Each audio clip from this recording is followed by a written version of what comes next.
Bonjour à toutes et à tous, bienvenue dans votre podcast Francisation réussie avec Annie. Aujourd'hui, nous allons parler d'un sujet qui me tient particulièrement à cœur, la résilience des immigrants qui réussissent leur intégration au Québec en français.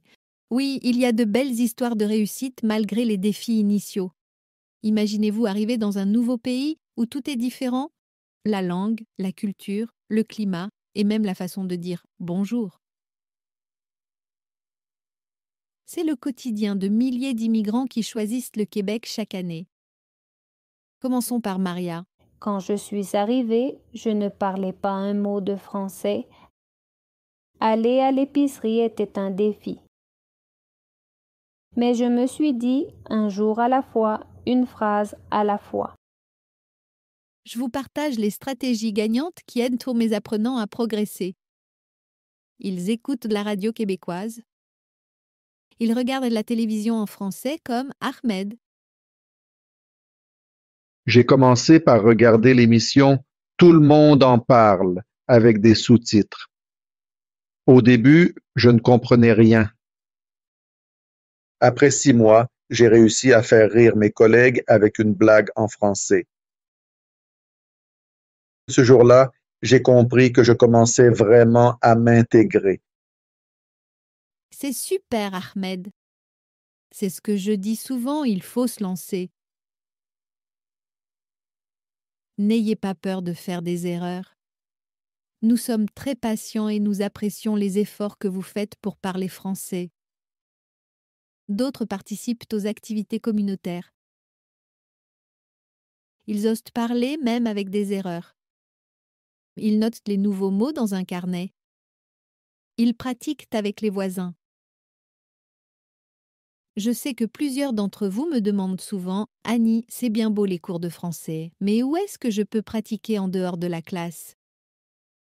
Il y a des endroits et des activités pour améliorer votre français gratuitement. Ma première suggestion sont les bibliothèques de Montréal. Saviez-vous que plusieurs bibliothèques organisent des clubs de conversation en français? Par exemple, la grande bibliothèque du boulevard de Maisonneuve offre des séances hebdomadaires. C'est un environnement super accueillant, pas de stress. Deuxième option très intéressante sont les cafés langues, qui organisent régulièrement des soirées d'échange linguistique.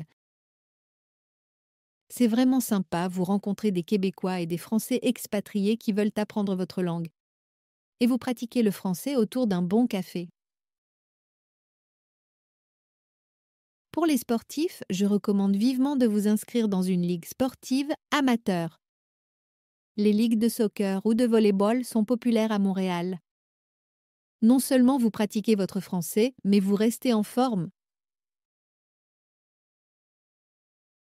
C'est ce qu'on appelle faire d'une pierre deux coups.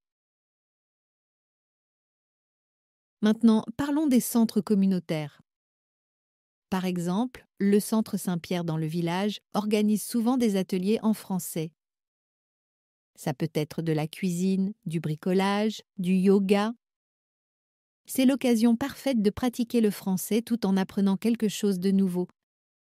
Je vous ai déposé le lien du site à consulter. Vous avez aussi les YMCA dans tous les quartiers qui offrent des cours de langue et des ateliers spécialisés de conversation en français. Il y a du soutien pour la recherche d'emploi en français, de l'aide pour remplir des documents officiels, de l'information sur les services gouvernementaux. Au YMCA, j'ai trouvé plus qu'une école de langue. C'est une vraie communauté d'entraide. Pour les amateurs de culture, je ne peux pas ne pas mentionner les maisons de la culture. Elles offrent des spectacles, des expositions et des activités culturelles gratuites ou à petit prix. C'est un excellent moyen de vous immerger dans la culture québécoise tout en pratiquant votre français. Il y a aussi le site Meetup. Vous pouvez y trouver plein de groupes francophones qui organisent des activités, des randonnées, des soirées jeux de société, des groupes de lecture. C'est vraiment une mine d'or. Maintenant, écoutons vos réussites. Commençons avec Sophia, 34 ans, colombienne. Quand je suis arrivée il y a 3 ans, je pleurais tous les soirs. Je me sentais tellement isolée. Mais j'ai commencé à travailler dans un petit café. Au début, je faisais beaucoup d'erreurs. Cela amusait les clients, mais ils étaient patients et ils me corrigeaient gentiment. Aujourd'hui, je suis gérante de ce même café et je forme les nouveaux employés, en français. Et Yuki, 28 ans, japonaise. Le plus difficile? Les sons qu'on n'a pas en japonais. Je me suis enregistrée pendant des heures à répéter R et L. Je regardais la voix avec des sous-titres. Au bout d'1 an, j'ai osé m'inscrire à un cours de théâtre en français. Maintenant, je joue dans une troupe amateur. Voici le témoignage de Dimitri, 42 ans, ukrainien. J'étais ingénieur en Ukraine. Ici, j'ai dû recommencer à zéro. Je me levais à 5 heures pour étudier le français avant mon travail de chauffeur Uber. Mes passagers étaient mes professeurs. Aujourd'hui, 3 ans plus tard, je travaille comme ingénieur dans une entreprise québécoise. Ne lâchez pas, ça en vaut la peine. Méline, 39 ans, chinoise. Mon moment de déclic, quand ma fille de 4 ans m'a dit « Maman, ton français s'améliore. Les enfants sont nos meilleurs professeurs. Maintenant, je l'aide avec ses devoirs et nous lisons des contes québécois ensemble. » Andrei, 31 ans, russe. J'ai failli abandonner après 3 mois. Tout était trop dur. Puis j'ai rencontré un groupe de joueurs de hockey. Ils m'ont invité à jouer avec eux. J'ai appris le français à l'Arena. Fatimata, 36 ans, nigérienne. Mon conseil, moi, faites du bénévolat. J'ai commencé dans une banque alimentaire. Au début, je triais juste les aliments. Petit à petit, j'ai commencé à parler avec les autres bénévoles. Aujourd'hui, je coordonne toute l'équipe. Le français, c'est comme une plante. Il faut l'arroser tous les jours. Voilà ma routine. 15 minutes de radio le matin. Une série québécoise le soir. Un nouveau mot par jour. Une conversation même courte avec un voisin. Merci Fatimata. Irena, 46 ans, mexicaine. Après 6 mois, j'ai eu mon premier rêve en français. J'ai pleuré de joie. C'est possible? C'est dur, mais c'est possible. Chaque jour, vous progressez, même si vous ne le voyez pas. Amir, iranien. J'ai collé des post-it partout dans mon appartement avec les mots en français. Ma femme pensait que j'étais fou. Maintenant, elle fait pareil. Surtout aujourd'hui, je peux aider mes enfants avec leurs devoirs en français. C'est ma plus grande fierté. À tous ceux qui commencent leur parcours d'apprentissage du français, rappelez-vous que chaque immigrant qui parle maintenant le français a commencé par une première phrase, un premier mot.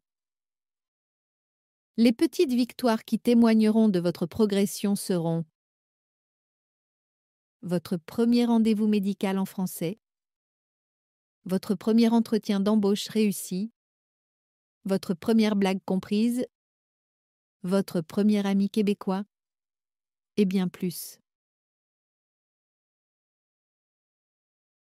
Ces témoignages vous montrent que chaque parcours est unique et que la persévérance paie toujours, comme dit le proverbe québécois. Petit train va loin. Vous aussi. Vous réussirez aussi? N'oubliez jamais que derrière chaque immigrant qui parle français, il y a eu des moments de doute, des larmes, mais surtout beaucoup de détermination et de discipline. Soyez consistant.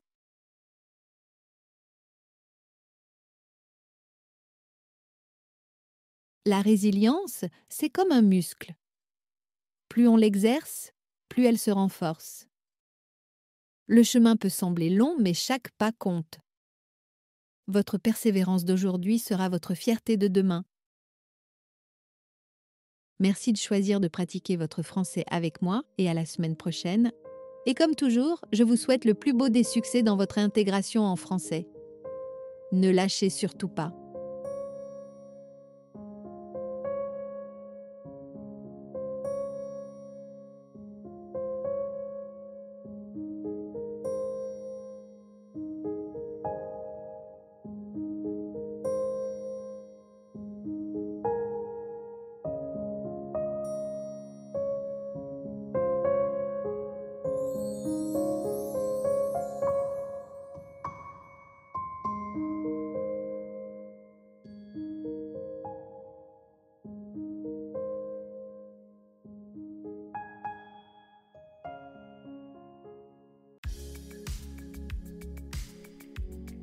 Hello my beautiful people! Bienvenue dans Francisation réussie avec moi Annie. Ici, chaque activité est conçue pour vous aider à réussir dans votre apprentissage du français au Québec ou ailleurs. Si vous aimez nos podcasts, pensez à laisser des étoiles et un commentaire d'appréciation. Cela m'encourage énormément et surtout cela aide d'autres apprenants à me découvrir. Merci et bonne écoute.